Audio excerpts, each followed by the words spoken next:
puis bonjour dans la Congolais de partout où vous êtes. Je vous aime bien, encore une fois, là devant. Voilà. Donc, on a un dossier, il y a une passion Moïse Mbi. Il y a déjà l'avocat, il y a une passion, comme ici, le niveau comporté, l'économie de 10 choix à plein. Quand ça m'a dit, on a une non.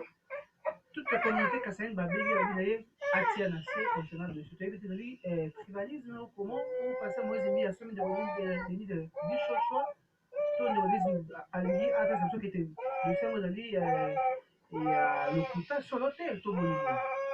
Bon, Ndego Sylvain, ici il faut préciser que ce n'est ni que pasteur Moïse Mbi a soumis Denise na ndenge bolinga botalisa bato parce que on comprend d'autres soki attaché de presse elia dans et bangote. Voilà donc c'est moteur de bakabosolo butoka moi le kwa ngai na azali te sasa hivi bato baso batiki dossier mais ngana kokina mutu yanso kwa na bosole bima yanso to ba passer moi zimeza yi nous autres gens bapenda azali pas. Donc voilà, ici il faut préciser que c'était un plan. Yango moni de Sylvain le quoi ta eza moi mokuse donc on peut se rendez-vous na ba abonné nyonso ya Congo Bwanya exclusivité oyo ya 4 vérités ya dossier ya Eliane Bafeno na ba coopérant na ye ya ba avocat na ndeko nga nazobenga na Chakala ndenge ba élaborer stratégie na bango na kopesa bino to banda lelo to pesa premier épisode deuxième troisième quatrième épisode on a invité ba abonné à Congo Bwanya à tout moment ceux qui vont moni elongi oyo na ndeko Sylvain olanda parce que ande vous découvrir vérité la vraie version il y a dossier il y a Eliane pasteur Moïse Mbiye. C'est qu'il faut préciser qu'il n'a jamais eu une relation amoureuse entre pasteur Moïse Mbiye et Eliane. Comment ça? C'est-à-dire la relation entre pasteur Moïse Mbiye et Eliane c'était une relation professionnelle, purement professionnelle. OK? Purement professionnelle. Hormis ça, il n'y a pas eu une autre relation. Que c'était une relation amoureuse. Donc ici, j'aimerais préciser que la relation entre pasteur Moïse Mbi et Eliane, c'était une relation professionnelle. Professionnelle, c'est-à-dire quoi? Bisogno surtout toyebi été Eliane azalaki figurante na clip ya chanson ya pasteur Moïse Mbi Ye Oyo. Vous voyez? Alors, ici, il faut préciser que Eliane, elle a été sélectionnée parmi tant d'autres filles. Vous voyez? Parce que Eliane, azalaki sélectionnée pour la licence casting au basalaki pour na koluka moto akoki ko jouer rôle ou eza ko correspondre na message ya nzembo au pasteur Moïse Mbiye ayembaki. Vous voyez? Alors, il faut koyeba ete nzembo wana pasteur Moïse asalaka ngo pour nini? Kolandisa ma demande ya ba chrétien. Pasteur Moïse Mbiye ayaki ko constater ete na ba mariage ya ba chrétien très souvent bato bande kobeta nzembo ya tango na ye. Vous voyez? Alors il s'est dit qu'est-ce que je peux donner na peuple de Dieu pour que na ba mariage na ba chanson appropriée pour la mambo etali libal. C'est comme ça que Dieu avait inspiré le pasteur Moïse Mbiye cette chanson Ye Oyo. Alors, cette chanson Ye Oyo, quand Dieu l'a inspiré, puisque l'homme de Dieu il voulait vraiment transmettre les messages, na bato nyo surtout, bazaka la difficulté à comprendre. Donc on a basalaka séance wana, bazwaka ndeko figurante Eliane, na ndeko muso mobali bongo la ya pembe. Eliane ezate bazwaki ye parce que alaki na ba relation moko boye mise à part na pasteur Moïse Mbiye bazwaka ye parce que après avoir kosala ba casting yene moto oyo a répondaki vraiment na ba critère oyo esengelaki po ete nzembo wana esalama na lolenge oyo pasteur Moïse Mbiye abandaki kosatana. Maintenant, qu'est-ce que je voulais préciser ndeko na ngai parce que nazalaki na mwa mambo ebele ya koloba na préciser. Voilà. C'est-à-dire, quand j'étais en train de dire, c'était une relation professionnelle. Maintenant, quand est-ce que la relation entre pasteur Moïse Mbiye et Eliane n'est passée plus? C'est lorsque l'homme de Dieu a compris que Eliane, elle n'était pas celle que lui, il pensait. C'est-à-dire, Eliane, elle avait de mauvais témoignages. Eliane, elle avait des mauvaises fréquentations. Lui, comme étant un homme de Dieu, il ne pouvait pas continuer à traiter ou à continuer à soigner les relations professionnelles, d'autant plus que l'image et le témoignage d'Eliane n'étaient pas honorables. Vous voyez, connaissons tous ici comment est-ce que Bisso Bakino réagit ça va. Lelo, il faut préciser que Pasteur Moïse Mbi est la victime, il y a un chantage, il y a un ébélé. Vous voyez, lorsque l'homme de Dieu a compris que Eliane n'avait pas une très bonne témoignage, c'est comme ça que l'homme de Dieu a pris ses distances avec la sœur Eliane, la chose que la sœur Eliane, elle n'avait pas pu digérer. Parce que ma relation dans la qui professionnelle, le col a déjà Eliane a rempli ça qui par Naïe et a marché. Alors, le pasteur Moïse Mbié, il ne voyait plus la peine de commencer à continuer à fréquenter la sœur Eliane, d'autant plus que les relations c'était professionnelles. Vous voyez? Mais là, qu'est-ce qui s'est passé? Eliane, lorsque Amoni que pasteur Moïse Mbi a eu ma distance, Eliane n'a pas pu digérer ça. Vous voyez, c'est ce qu'il faut préciser ici. Et si makambo nyonso to moni ya chantage au pasteur Moïse Mbi abimani Eliane ici eutaki. Voilà, ici eutaki ezaki lorsque l'homme de Dieu s'est décidé de mettre fin à cette relation promotionnelle quand il a su qu'Eliane n'avait pas de bonnes fréquentations. Eliane a digéré qui a monté. Non moni sikoyo Eliane akomi kobanda kosenga mbongo ya clip oyo assistaki kolandisama banombre ya bavie clip wana esalaki. Voye Eliane asengaka yango directement na nzela pasteur Moïse Mbi ete alekaka na nzela ya Christian parce que awa bato esengeli bayeba ete le pasteur Moïse Mbi soki ayebaka Eliane, pasteur Moïse Mbi ayeba Eliane lokola à travers Christian. Vous voyez, ça il faut préciser. Christian azali moko ya bana na kati église Bethel. Vous voyez, c'est un fils de pasteur Moïse Mbi Abengara. C'est un Christian azali kokoba na kati ya église de Bethel ou comment? Oui, le frère Christian, il est là dans la carte à Cité Bethel. Il doit quand même nous préciser aussi des choses, lui étant que Christian concernant les dossiers. Mais là, maintenant, j'ai Moussa, la vie de journaliste, l'obésa dimanche, au cas où l'église Bethel, ou le Christian, au mieux que tout n'aille, ce que vous allez favorable pour répondre à ma question, à vous répondre. Mais de quoi vivre? Avant de continuer, on a eu une fille de Dieu, on va dire que balanzi. Sauf que na kati de quoi ma bate que doit on a fait un donc qui mangai. Tant le week-end que il y a une baffe qui na relation mususu sauf relation professionnelle, il n'a pas sur Moïse Mbi. Mais oh le moment qui na justice. Donc la première confrontation, il y a c'est ma fiancée. C'est parce que Moïse Mbi qui avait reconnu que Eliane c'est ma fiancée. Vrai ou faux? C'est faux parce que le lot oyo yomoko pe ozotu nanga motuna oyebi ete kati na yo kezalaki lokuta mpona nini kolandisa biso nyonso tu badire ya ndeko Denise ndeko Sylvain oza journaliste d'investigation oyebi bien ete procès ezalaki d'abord na phase moko privée. Vous voyez oyo bato bazalaki kaka na droit ya accès na kati ya salle wana ya audience ezalaki kaka la partie plaignante na la partie accusée. Donc c'est-à-dire là nous voyons le pasteur Moïse Mbi, Eliane et ses avocats. Le reste bato nyonso bazalaki libanda. Vous voyez sikoyo makambo bamba koloba pasteur Moïse Mbi alobaki ete Eliane aza fiancé na ye bango bayokaki yango wapi parce que soki oza ko se souvenir ndeko Sylvain so oyoki ba audio ya ndeko Denise oko comprendre que nyonso tout ba communication nyonso to ndeko Denise ande ko sala ando sala oka na bit moko pour na rétro commission parce que ici il faut préciser que Denise elle a été embauchée, ok, elle a été embauchée au sein de cette structure de coopérants, ok, pour médiatiser cette affaire. Machine communicationnelle. Bazoki ekozwe pa bavoka Eliane bafelo na tina ete apanza sango yango mpona konyura image ya pasteur Moïse Mbi. Nalobi te que Denise bazwaki na pas bavoka ya Eliane, mais Denise elle a été embauchée dans la famille Bafelo. Vous voyez, c'est-à-dire ezalaki plan mobimba o bango basalaki. Alors na plan wana bapréparaki yango na deux phases. Phase ya liboso ezalaki kosala pasteur Moïse Mbiye bachantage, ok, en privé.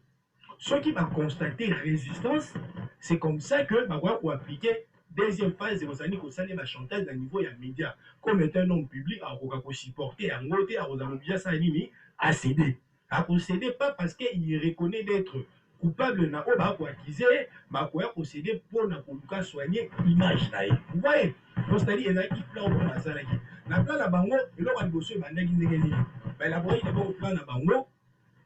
Na chanter en privé. Ok?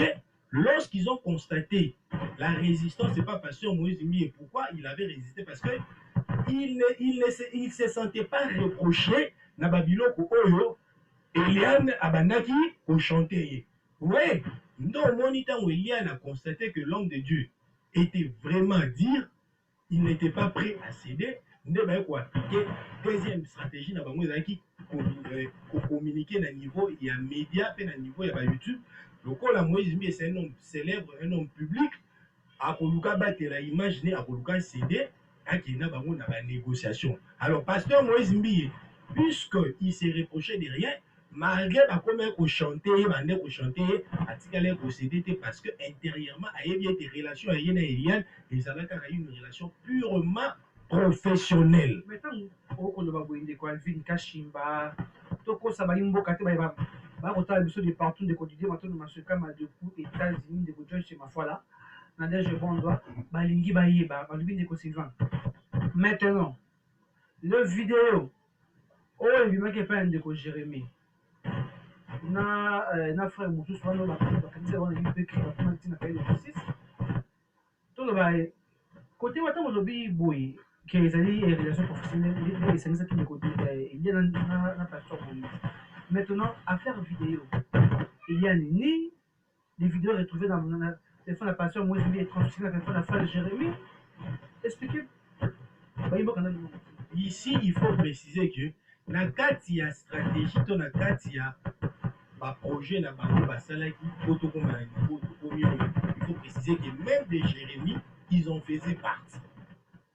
Oui, c'est-à-dire ils ont qui circuit mobimba.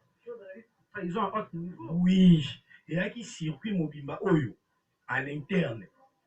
Ma musicien et pasteur Moïse Mbiye, entre autres, nous voyons des Jérémy, et à l'externe, toujours mona Ndeko Eliane à Polyvance dans la famille naïe. Vous voyez, ici je veux préciser une chose. Ma vidéo au mona na téléphone, il y a Jérémy. Il y a là qui, ma vidéo oyo Eliane, ok?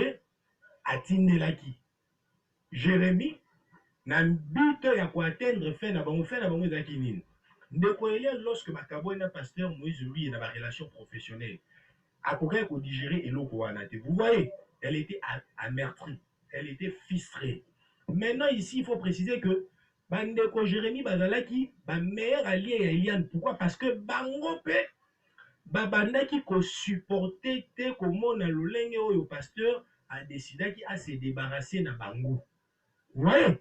Alors, et là, ça m'a su que deux personnes ou des types je dirais, des troupes de personnes désavouées à cause de leur infidélité, à cause de leur trahison, ils se sont mis ensemble pour détruire et faire chanter l'homme de Dieu.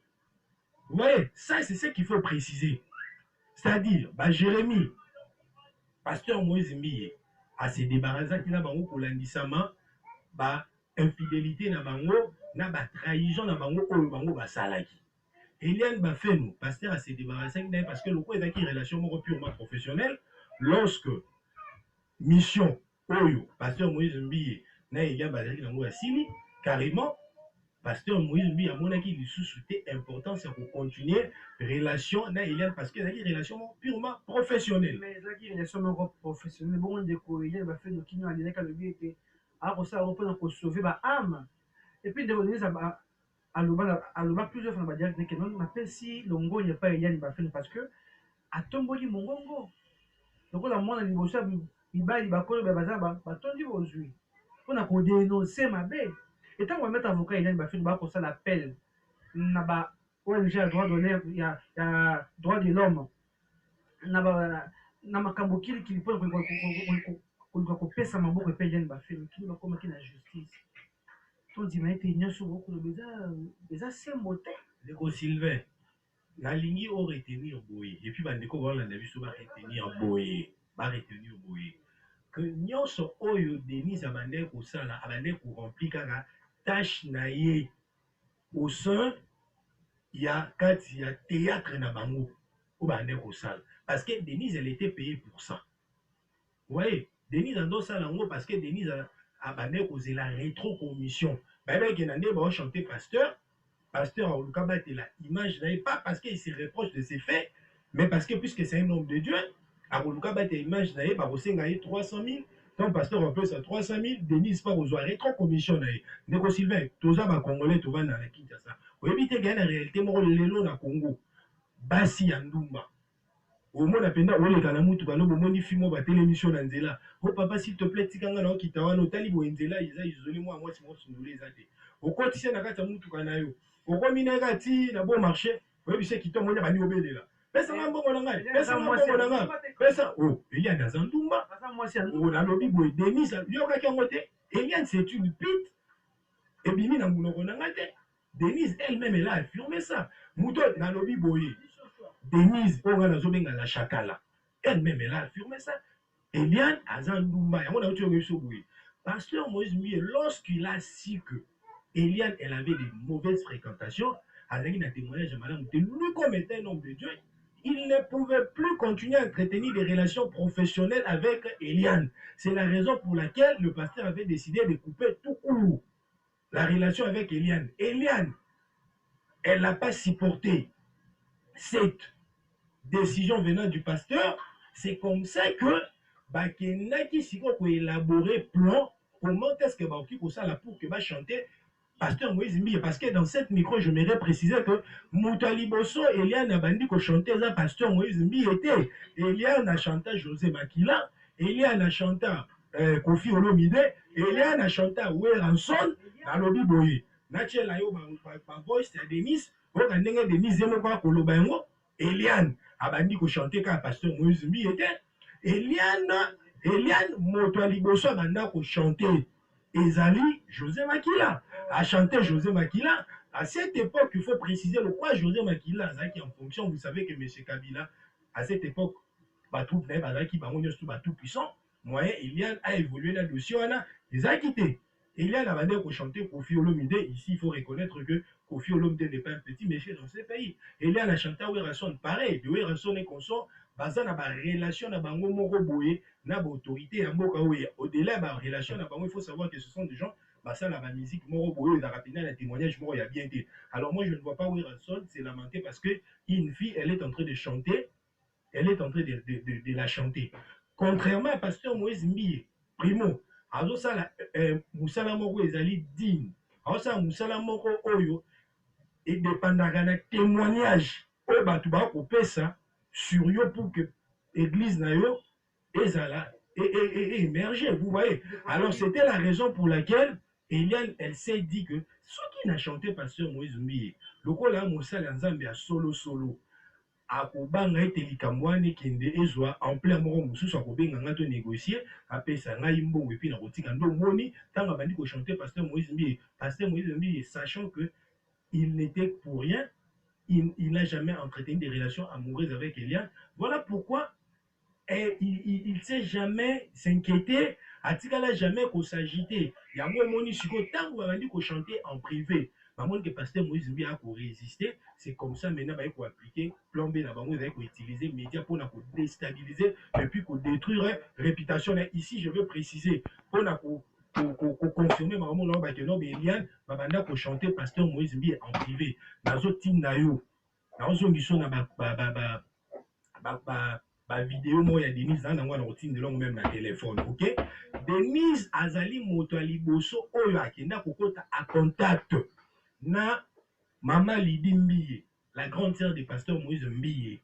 On a informé que toza na ba image moko dans na téléphone il y a Jérémie et ça ba image moko compromettante. Bon luka bo mona Jérémie bo négocier pour que ba image wana bapiango na place publique te. Vous voyez, donc c'est-à-dire ezalaki plan na bango bande kosala ntango sikoyo nani la chaka la Denise abengi grande sœur ya pasteur Moïse Mbia pour informer que Jérémie a dans une image compromettante ya pasteur Moïse Mbia, alors qu'en réalité il n'y avait pas des images, ok, mais au moni grande sœur non te sikanga na éclairer ntango ye Denise aebisi grande sœur ya pasteur Moïse Mbia que Jérémie a des images compromettantes ya pasteur Moïse Mbia na vidéo na ye.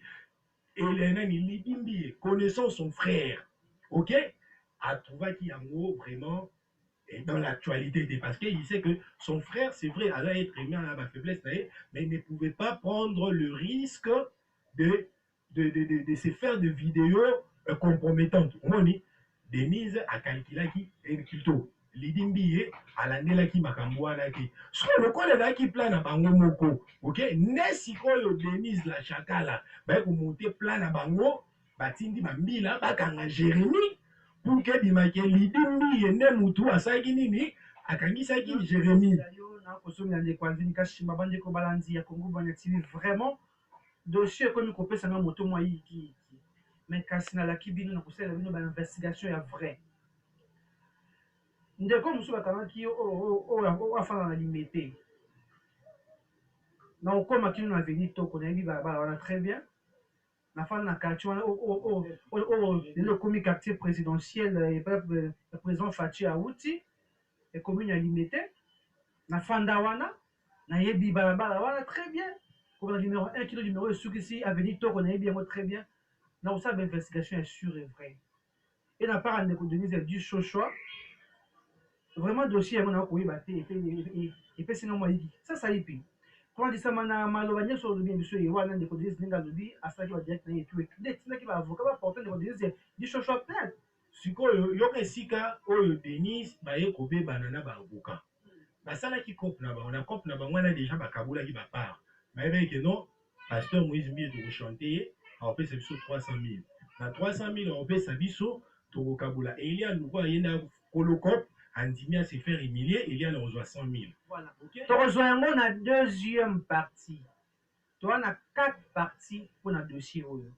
Eliane va faire nos pasteur Moïse Mbia, Denise Duchochoa, et puis il y a un avocat, Eliane va faire nos avocats et YouTube. Oui, non, tu rejoins. Tu le bélango, donc ça dit, maintenant, il va couple na bango. Vous comprenez? Eliane reçoit 100 000 parce qu'il y a un décolocop, ok?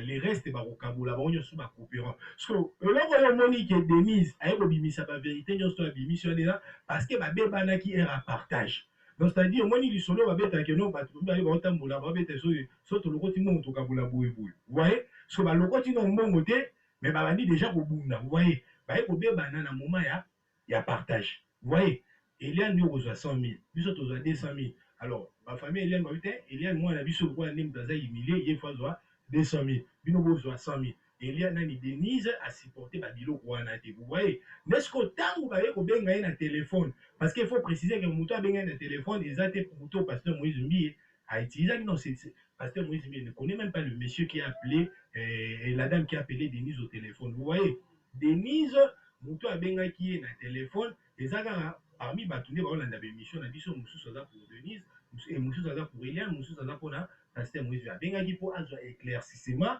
il y a ce qui se passe alors le col la Denise a outaki déjà dans la discussion ba outa ko kanate na ba famille de Eliane concernant partage en mon ndenge ko sala mena ba kana wana ce qu'on moni Denise a se défouler là il limisa ce qu'on s'est écrit wana nyonso voilà tu rejoins ba partie détail utilisé dans deuxième numéro et émission tozali na 4 parties ndeko alvina aza na makambo yiki makambo ebele ya kobimisela biso konsama na dossier ndenge bafe no pasteur Moïse Mbia vraiment tokomi na suka émission ya biso ya makolo lelo na kopesa mbota bato bataka biso important ndeko Didier Matondo masukama depuis États-Unis Joyce Mafola na ndeko na Ndege Bondwa na mère double Juliette ati motema franche ko le couple kanyaka na Londres ya bino yango wana na famille vient na pesi bino mbota na famille Mbia pe na pesi bino mbota toute la famille bafe no kitoko na pesi bino mbota famille Mbia na pesi bino pe mbote